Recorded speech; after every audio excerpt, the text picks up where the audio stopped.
when, when I said, why don't you give some warning when you come up behind somebody? It's a village ordinance. It's not posted anywhere. I've been told by people there are no signs. So, you know, nobody seems to know that it is an ordinance, and I don't know that the police actually stop any adults from riding on the sidewalk. Okay, and that would be anywhere in the village, if I'm correct. Anywhere in the village. Okay, we have a young man here who wants to say something. Hi, my name is Adam Wallace. I live at 131 Francisco Terrace. My question really is, I'm probably the youngest person here in the room. Hey! There we go. Slightly younger by a couple weeks, like But we definitely have a lot of issues that are facing OakPark. There you go.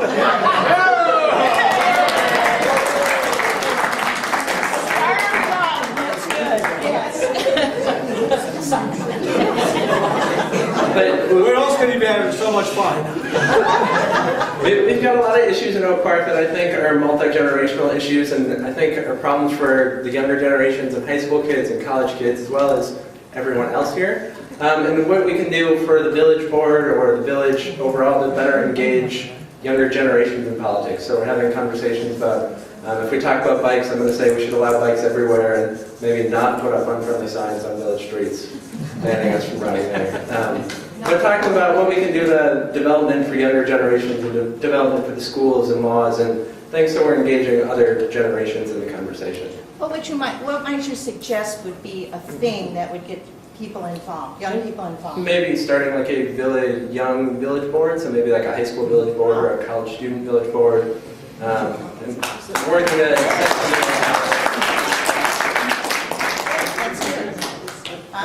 Yeah, I want to speak to that. That's a great shirt, by the way. I love that shirt. I'm not sure what race that was. That's a very cool shirt. Tonight, I see in the audience the head of our Civic Involvement Commission, which is Jim Kelly. And Jim has, over the past several years, when he's been the chair of this commission, made strides to try to bring young people into our commission process. OakPark is blessed with a lot of really smart people, a lot smarter than me, who serve on commissions and advise the board on any number of topics. Yeah, so you agree, yeah, a lot smarter than me, absolutely. But they're experts in their field. And the nice thing is Jim has worked hard, along with his entire commission, I don't want to dismiss the entire commission, to bring younger people into the commission. And a lot of commissions now actually have openings specifically for high school and above. It's a great way to become engaged. A lot of commissions do it, anywhere from, well, Jim could speak better to this, and I'm sure he'll be here afterwards. But that's a great way to get involved initially in the process. And I know a lot of the different board members do different outreach events to younger people as well. But yeah, we'd love to have it, because the fact is, you know, it's a generational thing, right? People come and leave OakPark, and it's nice to have the younger generation participate, because it's a large percentage of OakPark. Yes? Yeah, and I have two things. One of the things that I actually had reached out to do some of the commissions. Great. Can people hear? Yes. Just two comments back. I know I've reached out to do a lot of commissions, and they're really set up for like a 2-year commitment or a longer commitment. And I think asking younger people to make a 2-year commitment just isn't a feasible reality. So I mean, I reached out and got shot down pretty quick on that one. The second thing is I think we have to go beyond commissions. We need to find a way that there are other 22-year-olds aside from Paul Rubio and me sitting in meetings like this, rather than just on commissions, and getting it so that we have more kids engaged in the elections, engaged in campaigns, or engaged in coming to village board meetings, and beyond just official commission ideas. Absolutely. Maybe we can consider things. I know a lot of, I work for a nonprofit, and we have a board, but we also have an associates board, which is specifically designated to bring young people onto the board early in the process and to engage them in the decision-making process and feedback. So maybe there's something like that is worth exploring. Thank you. Yeah, I would agree too. I think there's a lot of value to what you said. Is there support for that sort of thing? Yes. Right, because look at us. We need transition here, right? And we want wonderful people like you who actually coming out here this evening to share this idea with the rest of us. And this is what we need. We need to be able to have people to take our place. We got to admit it. Okay, so there's support for this, right? Yes. Okay, you sir in the back. Yes, my name is Henry Fulkerson. I live at 1127 South Wesley. And I'm going to change the subject, but I'm going to link it to a couple others that have been raised earlier. And that's the, I think the obvious issue that we have employees that are working without a contract and have been for 3 years. And I'm going to link this to the privatizing of services and also the issue of living wage, because the quickest way to ensure that employees will not have a living wage is to privatize the services. It'll also take away their benefits such as health care. I remember when I was on the board of District 97, this was raised by our business manager that we could go to Service Master and we could get this done cheaper. But we came back with, we did some investigation on our own among the board. We found out that Service Master will indeed come in and do it cheaper for a while. Over time, what happened is they would raise the cost. The employees became dissatisfied. You had dissatisfied workers. I just want to say that there's lots of consequences to this. We'll have a lot of people that can't even afford to live in our community if you go this route. And finally, I just want to say that I really support our president in standing up and saying something to this do-nothing trustees, board of trustees that has not negotiated in good faith over 3 years. So thank you for that. And I just want, my question is, when will we see a contract for these employees of ours? Okay, and really the point you make, I think, is a good one for almost everything we do in the village, and that's what are the inputs and what are the outputs? What do we get out of what we're doing, and what do we lose by what we're doing? And there's a balance there that has to be reached. So there's a lot of support for that concern. Was a response? I just want to go back to a topic that was addressed earlier, which is the trees. We all love trees. And my understanding, there was a commission just for the Forest Commission, right? What was it called? The Forestry Commission. My understanding is that Forestry Commission right now is combined within the Community Design Commission. Is that correct? How many people feel that we should restore that commission? About half. Do we have enough people in this room that would apply to be on commission? Yes, raise your hand. Hey, let's get it done. All right, you got it. Okay, be sure to sign that next to your name, Forestry Commission. Okay. Because I think if we're going to make better decisions, then we need the right talent to help us make better decisions. And if that's what it takes to make recommendations to the board on what to do with the trees, then I'm for that. What do you think, Bob? It's an interesting question. Actually, I think, and there was another forestry question that came out. I don't know if it's a question or a statement. And by the way, we tried to make clear at the start of this, that people are making statements and we're not responding. It's not like we're not listening. This is supposed to kind of be a listening tour. So it's not like we're not listening if we're not responding. We totally get the comments, and Julie's doing a great job talking about that. But the earlier comment, I think maybe Victor, was you talking about the spacing of the trees, which has been, I think, and a lot of people expressed interest in that. I think that's a very interesting issue to revisit. I think I've made clear that I want to revisit that issue. One of our recent colleagues' additions to the board, along with Anan, was Peter Barber. And Peter Barber always is fond of saying, what do the other communities do? We don't have to reinvent the wheel every time. I think there's a good deal of input that a lot of a lot of other communities with good tree policies, be it places like Glen Ellen or some of the northern suburbs, have a closer tree spacing policy. So I think that is something certainly worth investigating. Right. River Forest. I've heard of them. I've heard of them. Okay, but let me ask first about how many more people have questions here? Okay, all right, we'll try, we should be able to get you in, okay. I just want to respond to your question with regard to the contracts. As you know, negotiations are complex, and it takes two to tango. And It's been 3 years. I understand, and the board understands. As I said before, and I stand by my comments, I want positive work environment for our staff, and I want us to be more efficient. I want us to be able to provide the best possible service to our customers, which is you, by the staff. And so we are committed, I am committed to the staff. I'm trying to avoid the word we, that I am committed to having a positive environment. And I think that we are going to get there, but it takes a little time and it takes two to tango. And let me assure you that even though we had some kind of a negative things on paper and so forth, at the end of the day, each trustee, and I can say that to you, each trustee is interested to make the best possible decision for the community. Thank you. Okay, I think I saw Rick's hand go up over here. Want to introduce yourself? Hi, my name is Rick Boltinghouse. I'm in the 600 block of South Lombard Avenue. Recently, the District 97 has renewed their interest in relocating, and one of the spaces that they are proposing is the parking lot, or the south end of the parking lot by Village Hall. I'm just curious what the village's position is on this. I'm curious if District 97 has secured new studies. Their previous endeavor in this was partnering with the Park District. They are no longer doing that right now. I'm just curious if they've commissioned new studies that they have shared with you, and if the village was apprised of the issues that residents in that area had raised relative to parking and additional traffic.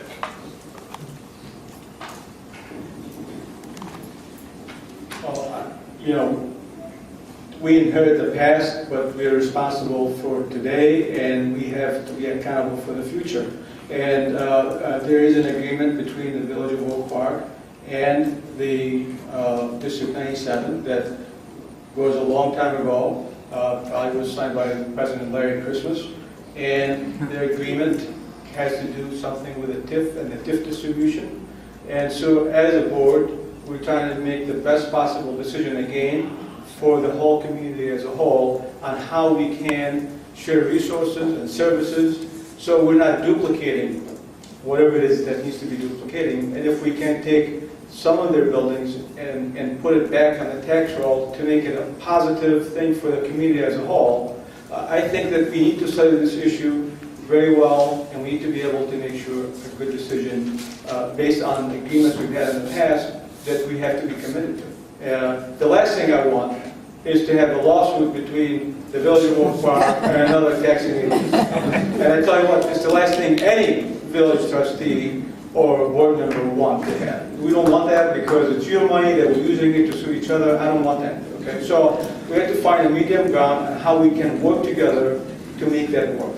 And if we have to be creative on, see, I think it's really important to think outside the box. And if you can think outside the box, then the next thing to do, make the box bigger. Okay? So I think it's really important for us, and you should expect that from us, to be thinking in a creative way, and how can we make 1 + 2, 1 + 1 more than 2? How can we do it? And I think that, and I tell you what, we work very hard for you, and we're going to continue to do that.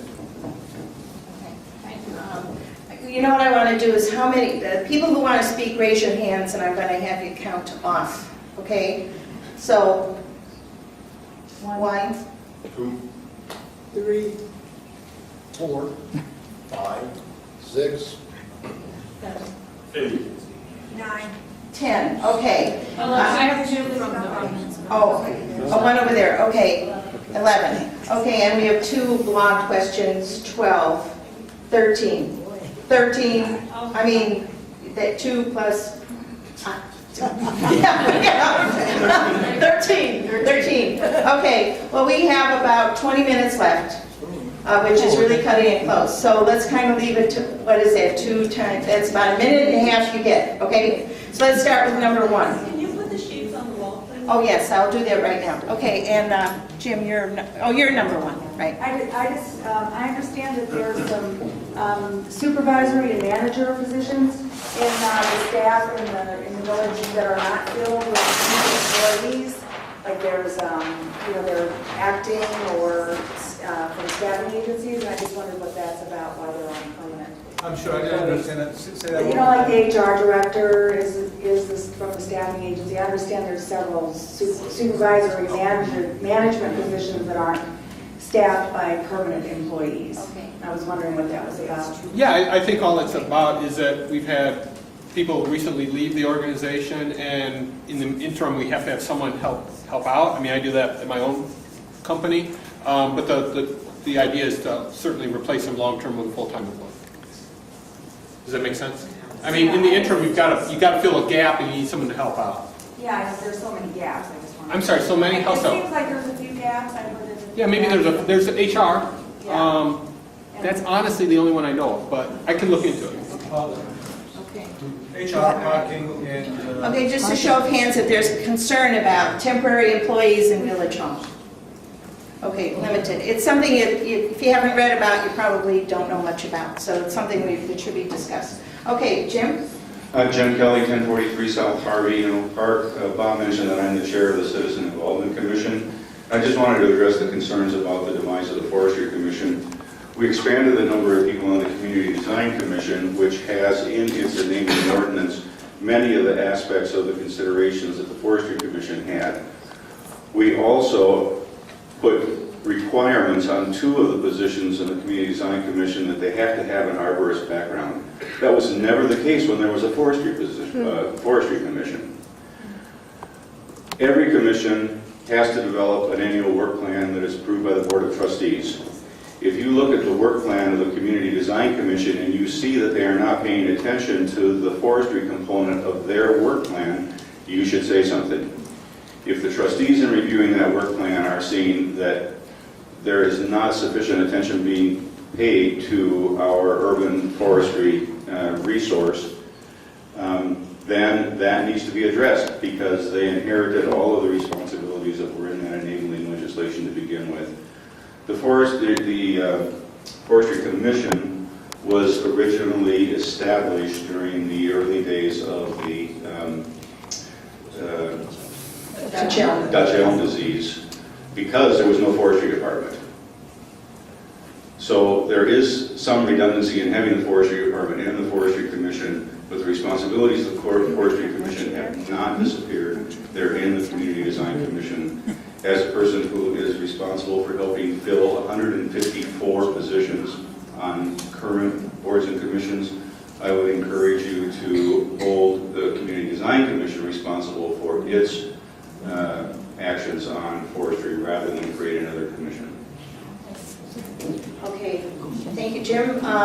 Next speaker was, I think we're at 3. Who was number 3? Oh, yes.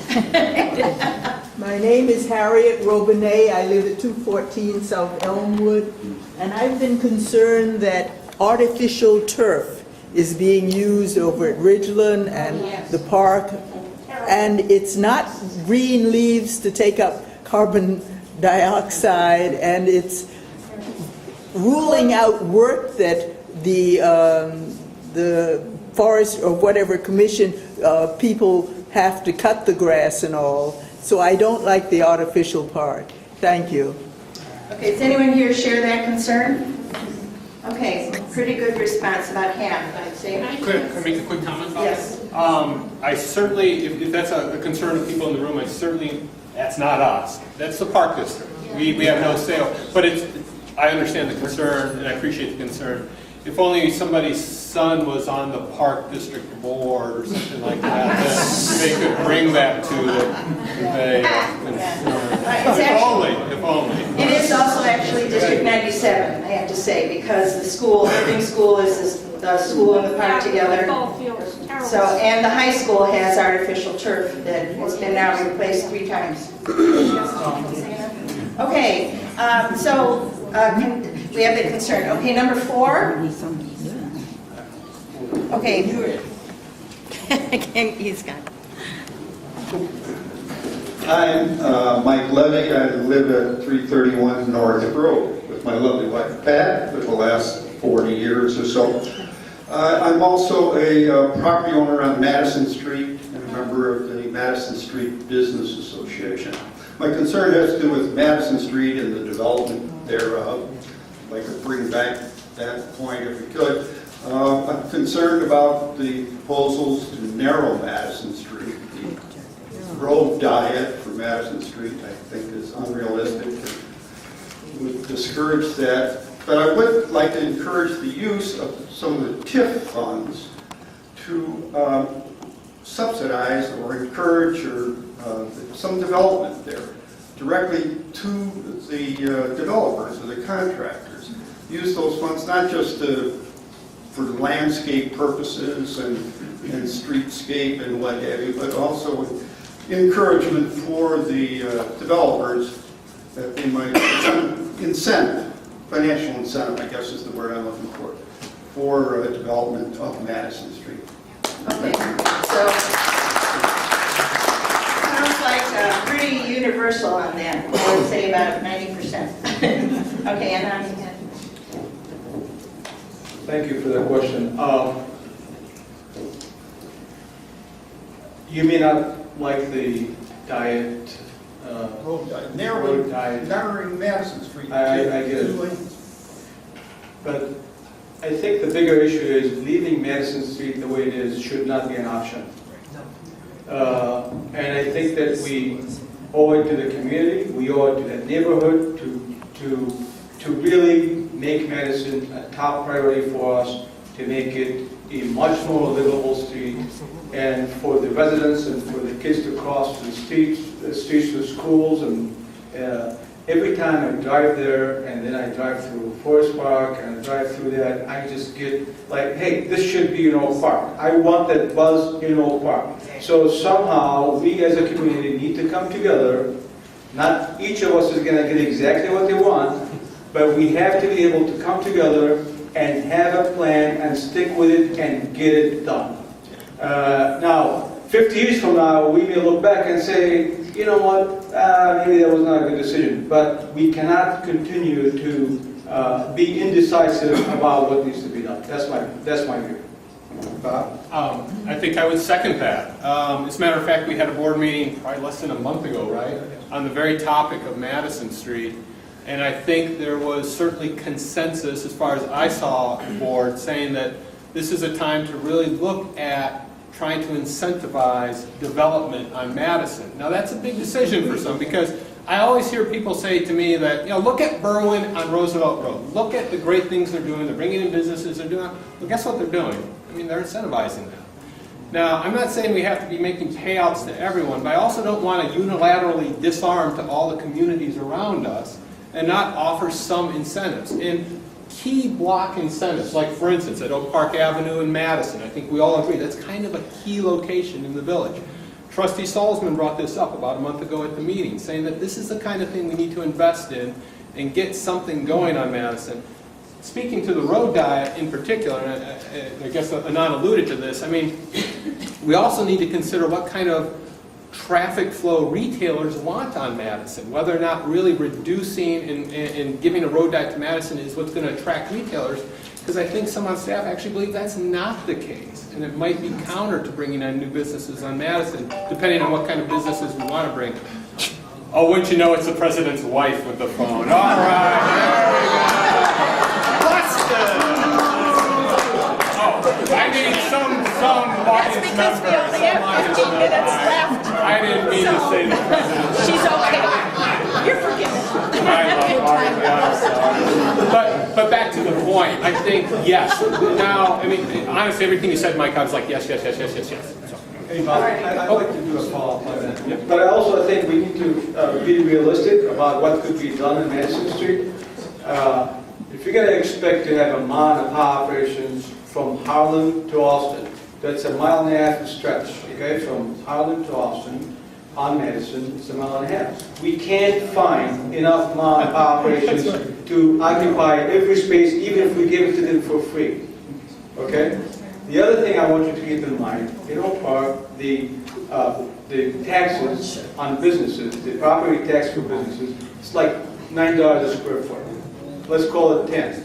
So for someone to come in here versus Chicago, or for someone to come in here versus Berwyn, for example, we as a board have to figure out a way on how to equalize.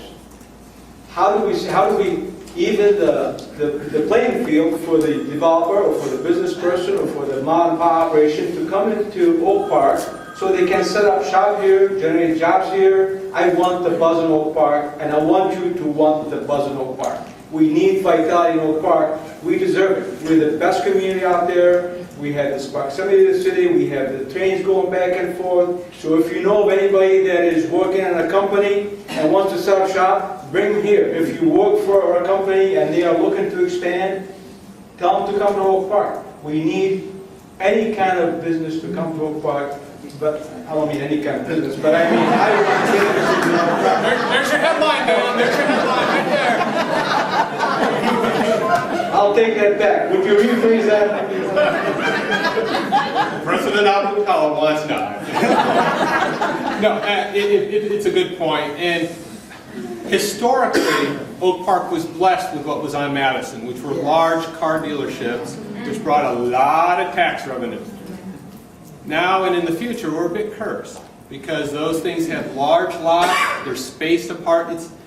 Madison and Oak Park is not Madison and Forest Park. I think people need to understand that, and it's never going to be that. It doesn't mean that it can't have a vital interest in Oak Park and generate tax revenue and have a lot of interesting businesses, but it's going to be different. It just is. By the nature, walk the street, you'll understand. It'll take years for it to ever get to anything like that, but that doesn't mean that you can't have some really good retailers there to generate kind of a lot of activity, making it more walking. A lot of people have spoken to a nice walkable district tonight. So I think that's the issue. I just want to add one more comment because this is an important comment, okay? I said I was going to listen, but I guess I'm not listening. Well, I think there's a sense that our community is entitled to have great developers and great businesses and great this and great that. There's a sentiment out there that people should come and knock on our doors. Well, you know what? That's not the case, okay? So we need to do a couple of things. One of them, in my view, I think we need to rebrand Oak Park. Why should people come to Oak Park, live here, and do business here? We need to rebrand that, okay? And I think that we need to have a sales force that goes out and knock at people's doors and say, look, these are the values we believe in, this is our culture, this is how close we are to the city, this is why you need to be in Oak Park, and we package that and we sell them on our values, our culture, our town, and we make them come to Oak Park. But we cannot sit here and pretend they're just going to show up. It's not going to happen. So we have to have that expectation to and express it to them. That's my last comment. I want to suggest actually that maybe we just take the questions now, and then we can have Bob and Anan respond to them. Is that okay if we just have people say their questions? That way we'll get them heard, because they wanted to hear you, right? So let's do that now, and then you can respond at the end, okay? All right, so we have number 5, the second youngest man in the room. I'm Paul Rubio. I live at 1036 Clarence Avenue. And from personal experience, I feel like while we have a lot of public transportation available in the village, there are a number of gaps. And I know a few years ago we had a shuttle system here in Oak Park that I feel did a good amount to fill in those gaps. The village discontinued it. In the 2009 election cycle, I attended a forum with all the candidates for the village board, and I posed a question, is something like the shuttle ever going to be brought back? And David Pope actually told me that the village was working to bring back that shuttle, but apparently wasn't sexy enough for the local press to report on. I'm wondering if the village is working on bringing the shuttle back to fill in those gaps in the transportation situation here in Oak Park. Okay, that's a great question, and you have challenged the press. Let's see what happens. Okay, just support for that kind of an issue? The shuttle getting around the village? Okay, all right. Okay, what's the next question? Number 6. All right. Number 6 is 2 words. Harrison Street. Specifically, Harrison and Lombard. Harrison Street has been developed by an awful lot of private entrepreneurs who've put their own money into the street. When I moved to Harrison Street, it looked like a ghetto. That was 28 years ago. And a lot of my neighbors have made Harrison Street a really nice place to live near. But there are certain buildings on my street that still look like a ghetto.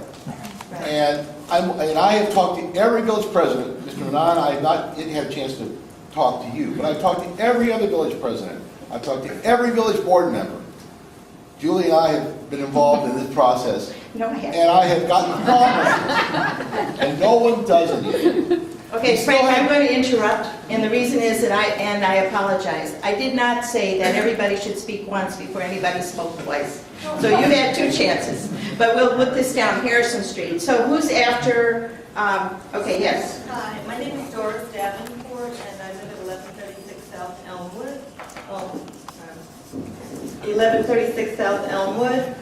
And I'm not sure that people know that we have a description